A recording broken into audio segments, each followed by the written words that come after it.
This is TechCrunch.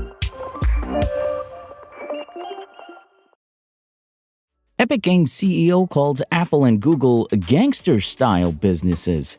I'm Imran Sheikh, and your Thursday Daily Crunch starts now. Amazon submitted a bid to acquire all of TikTok, according to a new report from the New York Times. Now, the last-minute bid comes as TikTok faces an April 5th deadline to shed its Chinese ownership or face a ban in the U.S. However, the parties involved in the deal talks don't appear to be taking Amazon's bid seriously, according to the Times report. President Donald Trump is scheduled to meet with officials to discuss the app's fate on Wednesday. Now, Trump said earlier this week that a deal with TikTok's parent company ByteDance to sell the app will be finalized before the April 5th deadline. On Tuesday, Financial Times reported that Andreessen Horowitz is in talks to invest in TikTok as part of an Oracle-led bid that includes other American investors interested in purchasing the app. And to just pile on, last week, Reuters reported that private equity firm Blackstone's considering joining ByteDance's current non-Chinese shareholders, led by Susquehanna International Group and General Atlantic, in providing fresh capital to bid for TikTok's U.S. operations. Patreon, a subscription platform for online creators, has signed podcasting partnerships with Sony Music Entertainment and Amazon's Wondery, the company announced on Wednesday. Patreon says the partnerships are designed to make the site a home to fan engagement and exclusive perks for shows from major podcast networks, as the company looks to expand beyond its current base of podcasts. The deal means that Patreon will now offer some of the podcasting industry's big names on its platform. The addition of bigger partners will allow Patreon to stand out among other platforms that also support podcasts. As for Sony and Wondery, the partnership allows them to bring their content to more people to expand the reach of their podcasts.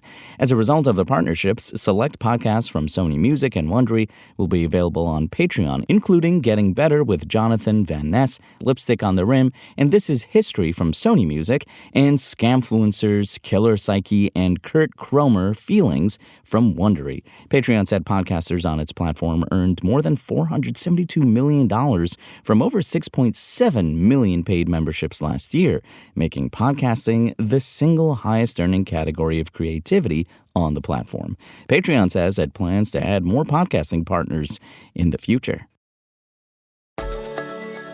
Epic Games CEO Tim Sweeney, whose company makes Fortnite and tools for other developers, including Unreal Engine, called out Apple and Google as gangster-style businesses engaged in illegal practices while speaking at a Y Combinator event on Wednesday.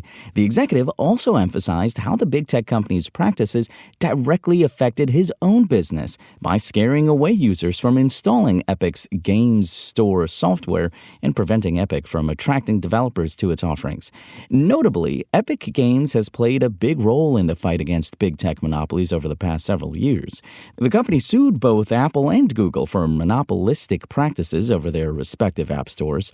Epic won its case with Google, but not with Apple. But the court did require Apple to open up to more competition by forcing a change to its App Store rules.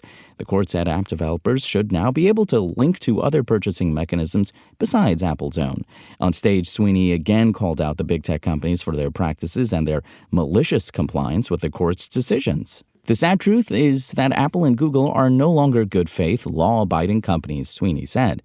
They're run, in many ways, as gangster-style businesses that will do anything they think they can get away with. If they think that the fine is going to be cheaper than the lost revenue from an illegal practice, they always continue the illegal practice and pay the fine. In addition, the Fortnite exec said that because of the friction and the associated fees with third-party app stores on iOS, no major game developer has been willing to distribute games through the Epic Game Store.